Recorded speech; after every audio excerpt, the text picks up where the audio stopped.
चलिए स्टार्ट करते हैं next question. Next derivation, important derivation है। एग्जाम से पहले हम सारे डेरिवेशन खत्म करने वाले हैं।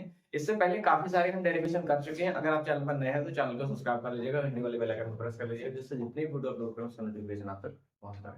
तो चलिए स्टार्ट करते हैं आज का सेशन। आज का सेशन है अक्षीय स्थिति में बाधित क्षेत्र की तीव्रता। इससे पहले काफी सारे हम क्वेश्चन कवर कर चुके हैं। अगर आप यूपी बोर्ड की तैयारी कर रहे हैं तो आपके लिए बहुत ज्यादा इंपॉर्टेंट होने वाले हैं।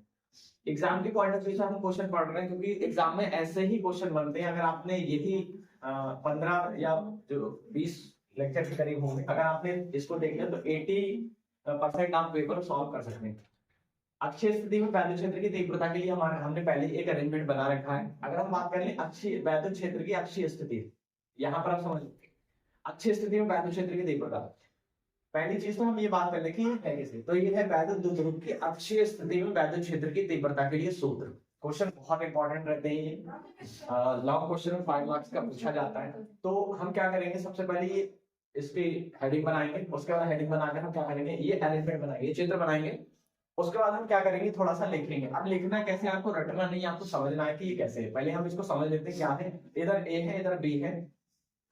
ए पर माइनस चार्ज है, बी पर ए पर प्लस चार्ज है, बी पर माइनस चार्ज है। दोनों के बीच की जो दूरी है वो L प्लस L 2L है। तो ये है हमारा वैद्युत द्विध्रुव आघूर्ण।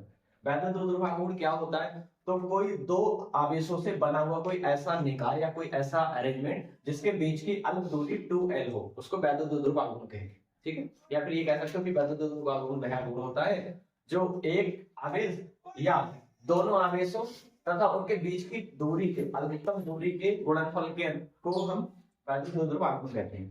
ठीक है, इसको P से प्रदर्शित करते हैं, P बराबर, हाँ इतना लिख सकते हो। उसके बाद हम लिख रहे हैं वैद्युत द्विध्रुव की अक्षीय स्थिति में वैद्युत क्षेत्र की तीव्रता। तो इतना बनाकर हम क्या करेंगे, ये माना AB एक वैद्युत द्विध्रुव आघूर्ण है जो किसी ऐसे माध्यम में रखा है जिसका परावैद्युतांक K है। वैद्युत द्विध्रुव के बिंदु A पर प्लस Q आवेश स्थित है तथा बिंदु B पर माइनस Q आवेश स्थित है। वैद्युत द्विध्रुव आघूर्ण के बीच की अल्प दूरी 2L है, L प्लस L 2L हो जाएगी, तो लिखेंगे 2L है। बिंदु A से इसकी अक्षीय स्थिति में एक अन्य बिंदु P स्थित है जिस पर वैद्युत क्षेत्र की तीव्रता ज्ञात करनी है। इतना लिखकर फिर हम क्या करेंगे, फिर हम इसका डेरिवेशन करेंगे। तो सबसे पहले हम डेरिवेशन करेंगे। अगर हम बात करते हैं ए पी के लिए, तो हम यहाँ पे लिखेंगे ए पी के बीच की दूरी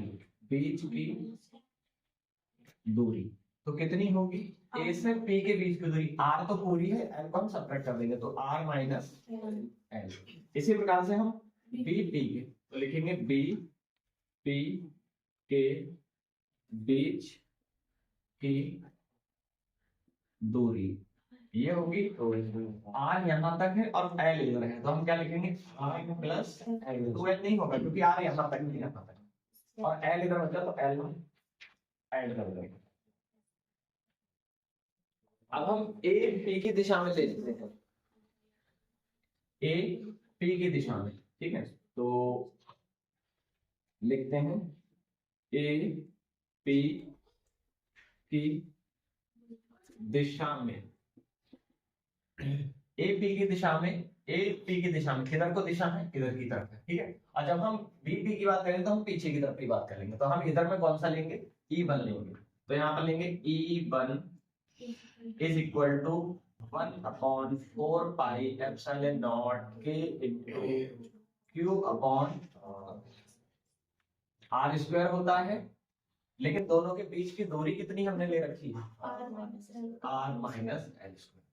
प्रकार बी पी की दिशा में, बी पी की दिशा में क्या होगा, बी और पी मतलब बी से पी इस साइड हम लोग शिफ्ट हो रहा है, तो इस साइड जब शिफ्ट होंगे तो हम किधर को चल रहे हैं, E2 की दिशा में। तो लिखेंगे E2 is equal to 1/4 pi epsilon naught K into Q upon R plus L का।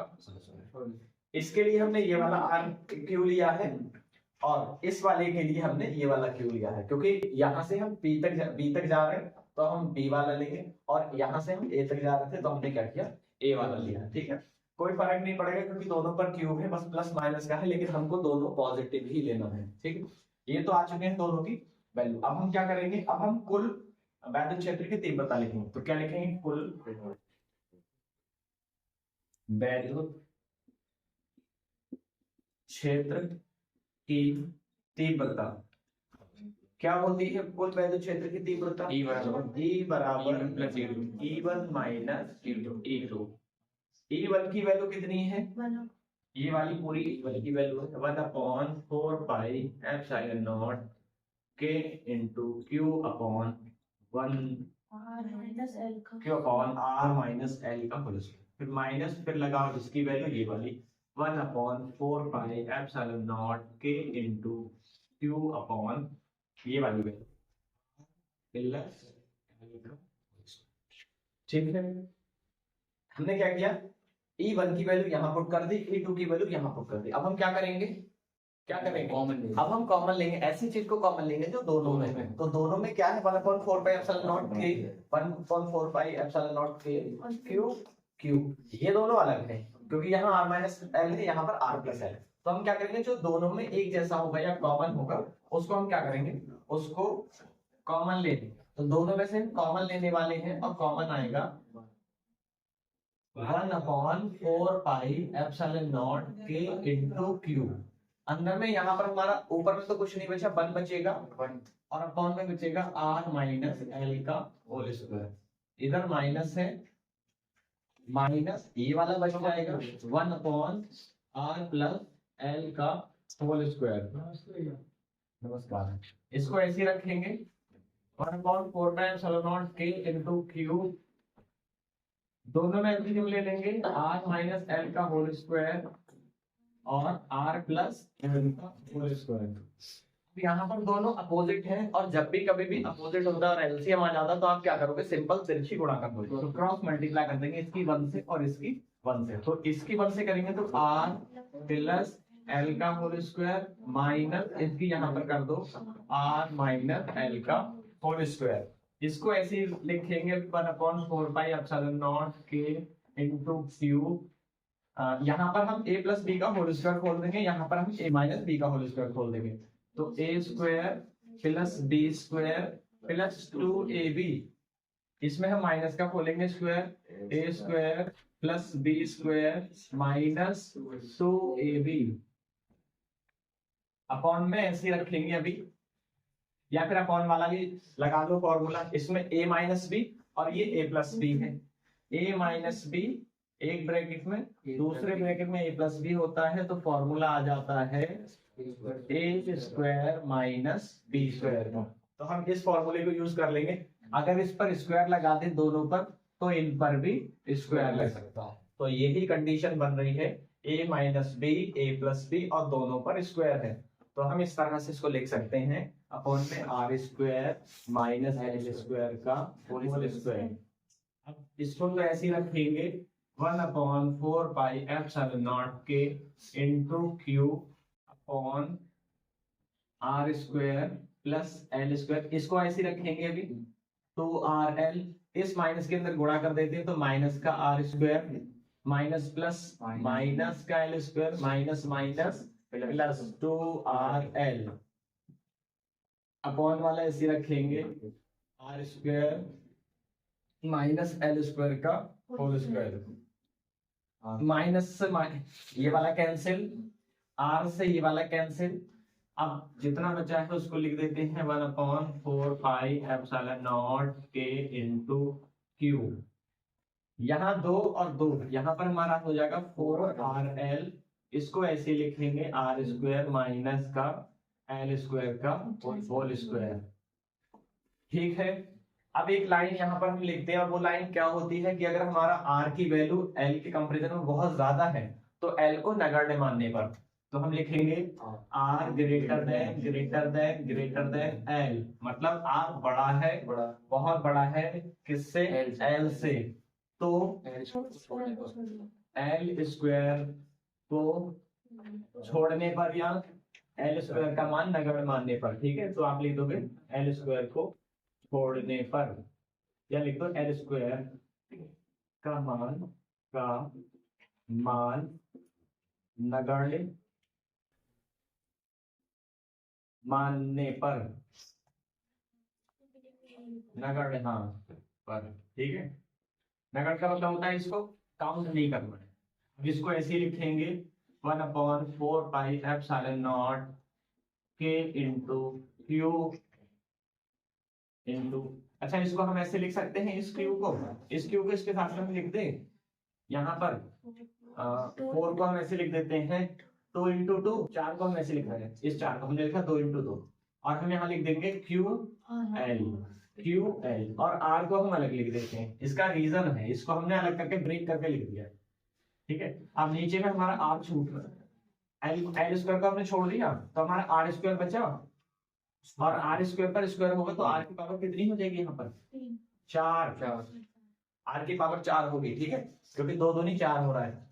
अब यहाँ से एक आर कैंसिल आउट हो जाएगा तब 3 बचेगा, एक आर कैंसिल आउट, कितना बचा यहाँ से 3। और आपको पता है कि P का मान होता है 2QL।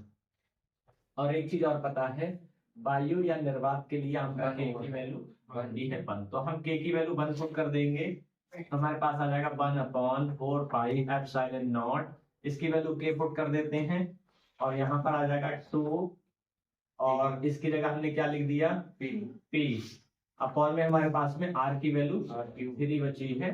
और यही फाइनल हमारा क्या था, अक्षीय स्थिति का सूत्र था। इतना ही हमको क्या करना था, ड्राइव करना था। इसका मात्रक कौन बच्चा बताएगा, न्यूटन प्रति कूलम, न्यूटन प्रति कूलम, ठीक है। तो आपके लिए ये प्रूफ हो चुका है वैद्युत द्विध्रुव की अक्षीय स्थिति में वैद्युत क्षेत्र की तीव्रता। अब हम निरक्षीय स्थिति में पढ़ेंगे।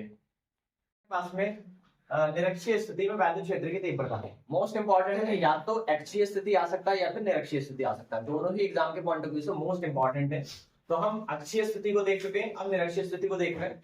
इससे पहले काफी सारे हम वीडियो बना चुके हैं, अगर आपको अच्छे लगते हैं, आपको पसंद आते हैं तो हमारे चैनल को सब्सक्राइब कर दीजिएगा। और वो सारे वीडियो अगर आप देखना चाहते हैं तो आई बटन पर जाकर देख सकते हैं। और अगर आप पीडीएफ नोट्स प्राप्त करना चाहते हैं तो हमारे टेलीग्राम ग्रुप को ज्वाइन कर लीजिएगा। टेलीग्राम ग्रुप का लिंक हमने इस वीडियो के डिस्क्रिप्शन में आपको प्रोवाइड करा। तो चलिए स्टार्ट करते हैं आज का सेशन। निरक्षीय स्थिति में वैद्युत क्षेत्र की तीव्रता। सबसे पहले हमको एक जो हमारे पास में एक अरेंजमेंट है, एक अरेंजमेंट हमने बना रखा है, इस अरेंजमेंट को समझना जरूरी है। अगर हम बात कर ले ए और बी, कहीं भी अगर दो ध्रुव होंगे तो उसको तो दो ध्रुव कहेंगे। तो ये हमारे पास में प्लस क्यू, यहाँ पर हमारे पास में है माइनस क्यू। अगर कोई भी दो ध्रुव या दो आवेशों से बना हुआ कोई निकाय होगा तो डेफिनेटली आप उसको बोल सकते हो वैद्युत द्विध्रुव आघूर्ण। तो यहाँ पर वही चीज बनी हुई है, यहाँ पर ए बी क्या है, एक वैद्युत द्विध्रुव आघूर्ण है, ठीक है। ए बी हमारा वैद्युत द्विध्रुव आघूर्ण है, इसके बीच की दूरी L और L 2L हो जाएगी। बिंदु O इसके मिड पॉइंट है, इसके मिड पॉइंट से r मीटर की दूरी पर एक अन्य बिंदु P स्थित है ना, जहां पर हमको वैद्युत क्षेत्र की तीव्रता ज्ञात करनी है। ये तो मोटी मोटी चीजें हो गई हमको बताने के लिए। अब अगर हम इसके बारे में लिखना चाहें तो कैसे लिख पाएंगे, तो हम ऐसे लिखेंगे, माना ए बी एक वैद्युत ध्रुव आघूर्ण है जो किसी ऐसे माध्यम में रखा है जिसका परावैद्युतांक K है। वैद्युत ध्रुव ए बी के बीच में एक मध्य बिंदु O है, वैद्युत ध्रुव के बीच की अल्प दूरी 2L है, L + L 2L कह दोगे तो 2L है। आपको ये लिखना है सारी चीजें कॉपी पर। बिंदु A पर प्लस Q कूलम आवेश स्थित है तथा बिंदु B पर माइनस Q कूलम आवेश स्थित है।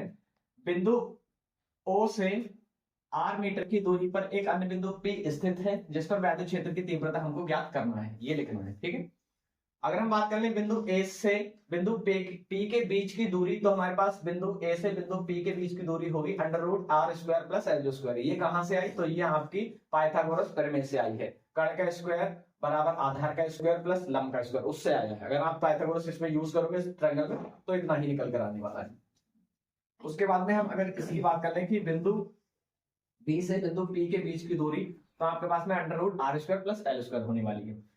अगर हम बात कर लें इसके शिखर पॉइंट की, तो शिखर पॉइंट हमने इधर अलग से उसको ड्रॉ कर रखा है, क्योंकि यहाँ पर अगर हम बनाते तो काफी सारी कठिनाइयां होती समझने के लिए। तो समझने के लिए, राइट अंडरस्टैंडिंग के लिए हमने क्या किया, इसको अलग बना लिया। अब बिंदु P यहाँ पर स्थित है, हाँ ठीक है स्थित है। अगर हम बात कर लें कि ये किस तरह से यहाँ पर बन रहा है, तो अगर हम किसी भी एंगल की बात करें तो कोई भी एक एंगल पर अगर कोई भी चीज है, कोई भी क्वांटिटी है, तो उसके दो कंपोनेंट बनते हैं।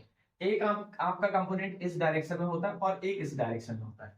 तो जो थीटा की डायरेक्शन में होता है कंपोनेंट, उसको हम कॉस से लिखते हैं। किससे लिखते हैं उसको, कॉस से लिखते हैं। तो यहाँ वाला हमारा कॉस की होगा और जो थीटा के अपोजिट डायरेक्शन में होता है उसको हम साइन से लेंगे। बस यही नई चीज है यहाँ। तो अगर इस वाले की बात करें तो इसके दो कंपोनेंट बनेंगे, एक तो थीटा की डायरेक्शन में है, तो थीटा की जो डायरेक्शन में है तो वो हमारा कॉस E1 कॉस थीटा होगा, और जो थीटा के अपोजिट डायरेक्शन में होगा वो हमारा E1 साइन थीटा होगा। इसी प्रकार से E2 के लिए जो थीटा की डायरेक्शन में होगा, सेम दिशा में होगा, वो कॉस आ जाएगा, जो उसके अपोजिट में रहेगा वो साइन आ जाएगा। इनफैक्ट अगर हम साइन की बात करें तो साइन का हमारा यूज नहीं है, लेकिन हमको दोनों कंपोनेंट दिखाना पड़ेंगे या एक राइट अंडरस्टैंडिंग के लिए। हालांकि इनका कोई यूज नहीं है बट हमको दिखाना फिर भी पड़ेगा। तो ये सारे थे इसके फिगर्स, दोनों इंपॉर्टेंट है, आप दोनों को बना सकते हैं एग्जाम में। और अगर आप दोनों को नहीं बनाना चाहें तो आप एक से भी काम चला सकते हैं एग्जाम में, सिर्फ इतना भी आप बना सकते हैं। तो ये सारी चीजें आपको लिखना है, उसके बाद में हम इसका डेरिवेशन कर रहे हैं। तो डेरिवेशन के लिए हम क्या करेंगे, सबसे पहले हम दूरी लिख लेते हैं। कौन कौन सी दूरी है, तो बिंदु ए पी की दूरी और बिंदु बी पी की दूरी। तो यहां पर हम लिख लेते हैं ए पी की दूरी कितनी है, ए पी की दूरी तो under root R square plus L square. B P की दूरी कितनी है, बी पी की दूरी, बी पी की दूरी कितनी है, under root R square plus L square, ये है। अब हम एक काम कर लेते हैं कि हम पहले E1 की वैल्यू फाइंड कर लेते हैं, E1 की। तो वही फॉर्मूला लगने वाला है। अगर हम अच्छा हम बात कर ले कि E वैद्युत क्षेत्र की तीव्रता का हम कौन सा फॉर्मूला यूज करते हैं, तो हम ये फॉर्मूला यूज करते हैं जो हम पहले ड्राइव कर चुके हैं, 1/4πε0 k × Q/r² होता है। तो R का काम जो कर रहा है, R क्या होती है, दूरी होती है, बट यहाँ पर तो हमारी दूरी ये है ना, तो अगर AP की दिशा में लेंगे तो ये दूरी लगाएंगे, BP की दिशा में लेंगे तो ये वाली दूरी लगाएंगे। हालांकि दोनों दूरी जो है वो बराबर है, समान है, एक समान है दोनों, यहाँ से और ये भी और ये भी, ठीक है। तो कोई प्रॉब्लम नहीं होना चाहिए। यहाँ पर हम सिंपल E1 की वैल्यू पुट कर रहे हैं या फिर E1 का फॉर्मूला है, E1 is equal to 1/4πε0 k × Q/r²। तो आर स्क्वायर है हमारा अंडर रूट में ये पूरा, मतलब दूरी का काम कर रहा है ये पूरा। अगर स्क्वायर हटाएंगे तो यहाँ पर हमारा रूट हट जाएगा, 1/4πε0 k × Q/r² प्लस में एल स्क्वायर। इसको ऐसे लिखेंगे। अब हम इसी प्रकार लिखेंगे बिंदु ए पी की दूरी, ए पी की दूरी, ए पी की दूरी क्या रहेगी, सेम दूरी है, under root R² plus L square. इसी प्रकार हम E2 की वैल्यू निकालेंगे तो सेम निकलेगी 1/4πε0 k × Q/r²। तो R का काम हमारी दूरी कर रही है, अंडर रूट R² प्लस में एल स्क्वायर का होल स्क्वायर। अब हम क्या करेंगे, इसका स्क्वायर हटाएंगे तो हमारे पास में रूट हट जाएगा।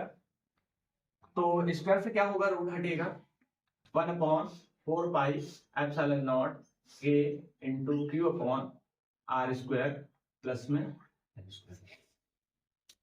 अब हम लिखेंगे अतः परिणामी वैद्युत क्षेत्र की तीव्रता, या आप ये भी लिख सकते हैं कुल वैद्युत क्षेत्र की तीव्रता। तो परिणामी वैद्युत क्षेत्र की तीव्रता। अब यहाँ पर अगर आपका थोड़ा सा दिमाग चलता हो तो एक बार देख लीजिएगा, कहां पर देख लीजिएगा, यहाँ पर ये E1 है, ये E2 है, लेकिन परिणामी क्या है, E की वैल्यू कौन सी है, तो ये है E की वैल्यू। परिणामी तीव्रता कौन सी है, ये है। तो E is equal to E1 cos theta plus E2 cos theta. हम एक काम करेंगे, बेटा देखना पूरा है नीचे, हाँ इधर तक ही है बस, एक लाइन आप लिख सकते हो, लिख लो।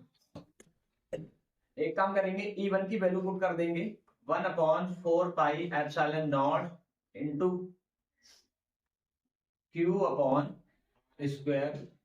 Plus L square into cos theta plus, इसी प्रकार यहां पर E2 की वैल्यू हमारे पास में ये वाली है 1/4πε0 k into Q/r² plus L square का whole square into cos theta. तो अब हम क्या करेंगे, जो दोनों में हमारे पास में कॉमन होता है उसको, जो दोनों में होता है उसको हम क्या करते हैं, कॉमन निकाल लेते हैं। तो दोनों में सारी चीजें ही हैं, ये भी यहाँ पर है, ये भी सेम है और ये भी सेम है। तो हम एक काम कर लेते हैं, कॉमन निकालने की कोशिश करते हैं। दोनों में कॉमन लेंगे 1/4 pi epsilon naught K into Q upon R square plus L square into cos theta. कोई बता सकता है क्या बचेगा? पूरा तो आ चुका है इसमें से कॉमन, इसमें से भी पूरा आ चुका, तो 1+1 तो ही बचेगा। बस इसको ऐसे लिख दो 1+1। बहुत इजी मेथड से करा रहा हूं मैं ये आप लोगों को। तो 1/4 pi epsilon naught K into Q upon R square plus L square, ये आपका 2 हो जाएगा 1/2। तो हम ऐसे लिख दें इसको, हम ऐसे लिख सकते हैं इसको 2 और यहाँ पर हम लिख देते हैं cos थीटा। ठीक है, कोई दिक्कत यहाँ तक? कोई प्रॉब्लम नहीं। अब हम क्या करेंगे, cos थीटा की वैल्यू पुट करेंगे। अगर किसी को ट्रिग्नोमेट्री के सूत्र याद हो तो cos theta is equal to आधार बटे कर्ण। अब हम इस वाले त्रिभुज में ले लेते हैं या इस वाले त्रिभुज में ले लेते हैं, दोनों के आधार तो बराबर हैं और कर्ण भी बराबर है। तो आधार L है, कर्ण आपका ये होता है, जो तिरछी होती है, जो स्लो होता है वो कर्ण होता है, और जो बेस होता है वो आधार कह सकते हैं। तो आधार कितना है यहाँ पर हमारा L, कर्ण कितना है यहाँ पर हमारा रूट की पावर हाफ होती है। हाँ जी बिल्कुल बिल्कुल। और रूट की वैल्यू क्या होती है? इस रूट का मतलब होता है पावर आधी। तो हम ऐसे ही लिख देते हैं पावर कितनी है इसकी हाफ। ये हमारे पास cos की वैल्यू आ चुकी है, cos थीटा की जगह हम इसको पुट कर सकते हैं। इसको एज इट इज लिखेंगे 1/4 pi epsilon naught K into 2q। इसकी जगह हम ये लिख देंगे L अपॉन, अच्छा इसको पहले लिख लो, इस वाले को भी लिख लो पहले, इसको लिख ले R square plus L square. अब cos थीटा की जगह हम इसको पुट कर सकते हैं L upon R square plus L square की पावर हाफ। अगर किसी स्टूडेंट का दिमाग चल रहा है तो कोई बच्चा बता सकता है कि अगर ये पावर और इसको ऐड करेंगे तो कितनी आएगी? हाँ बिल्कुल, और ऊपर वाला एज इट इज रखेंगे 2ql। इसको हम इस तरह से लिख देते हैं, बट नीचे वाले को हम कैसे लिख रहे हैं? तो इसकी पावर 1 है और इसकी हाफ है पावर। तो आपको पता है कि गुणा में पावर जुड़ जाती है, तो ये और ये दूसरे के इंटू में है, तो इंटू में अगर पावर जुड़ेगी तो 1 + हाफ 1.5 होगी, और 1.5 को हम पॉइंट में लिख सकते हैं 3.2 या 1.5 ऐसे लिखोगे, लेकिन हमको फ्रैक्शन में लिखना है। तो इसी का मतलब ये होता है ना? आप पॉइंट हटाकर अगर इसको काटोगे भी 5 × 15 5 × 2 = 10, तो कितना आ रहा है 3/2 आ रहा है। ठीक है, तो हमारी पावर इनको ऐड करेंगे तो दोनों की पावर जुड़ जाएंगी, और पावर जुड़ने के बाद आएगी R square plus L square की पावर 3/2। ठीक है, अब एक चीज और पता है कि हमारे पास में इसकी वैल्यू होती है। अच्छा इसको पहले लिख देते हैं, बाद में इसको लिखेंगे। अब यहाँ हम वही काम करेंगे, R greater than L. R बड़ा है, बहुत बड़ा है एल से, अतः एल स्क्वायर का मान नगण्य मानने पर या छोड़ आर स्क्वायर को छोड़ने पर, नगण्य मानने पर, अब हमने इसको नगण्य मान लिया, और इसकी वैल्यू आपको पता होना चाहिए, इसकी यही लिख देना, क्योंकि P = 2ql। इसकी वैल्यू इधर पुट कर देंगे और इसकी वैल्यू को हम क्या करेंगे, छोड़ देंगे 1/4 pi epsilon naught K into, इसकी जगह हम पुट कर देंगे P अपॉन इसकी वैल्यू को हम नगण्य मान रहे हैं, तो यहाँ कितना बचेगा आर स्क्वायर की पावर d/2। 2 से 2 कैंसिल, स्क्वायर से स्क्वायर कैंसिल आउट। अब यहाँ पर बचेगा 1/4 pi epsilon naught K into P upon are की पावर (3). और ये हमारे फाइनली वैद्युत क्षेत्र की तीव्रता आ चुकी है निरक्षीय स्थिति में। इसका मात्रक न्यूटन। तो अगर आपको ये अच्छा लगा है तो हमारे चैनल को सब्सक्राइब कर दीजिएगा, अपने साथी के साथ इसको शेयर जरूर कर दीजिएगा। मिलेंगे नेक्स्ट क्लास में, तब तक के लिए bye bye, take care, thank you. अगर आपको पीडीएफ नोट्स प्राप्त करना तो हमारे टेलीग्राम ग्रुप को ज्वाइन कर लीजिएगा। टेलीग्राम ग्रुप का लिंक हमने इस वीडियो के डिस्क्रिप्शन में आपको प्रोवाइड करा दिया।